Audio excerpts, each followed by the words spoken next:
ngixoxa kanjani ngapha ngiqashangwe mina athi bethi hayi bebethi nje hayi asimxoxe nje asithole indlela yokumkhipha. Okay, why ukhishwela nike emsebenzini? Kusho ukuthi mina banokuthi uthisha omkhulu noma umphathi ungikhonzile. Oh, okay. Yes.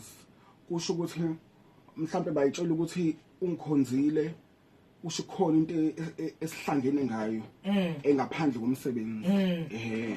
Kusho ukuthi bese beyahlangana ke bakhe izinto nje engekho ngathi. Kusho ukuthi bahlanganeke bekhulumeke kusho lo ozongixoxela ukuthi ubazwile bekhuluma bethi hayi asithole indlela ukuthi nje simkhiphe. Kusho ukuthi oyedwa wabo abuza athi okay uma simkhipha somkhipha ngani athi ayasense nje mhlambe nale ndlela agqoka ngayo mina ngenkathi lo engitshela ukuthi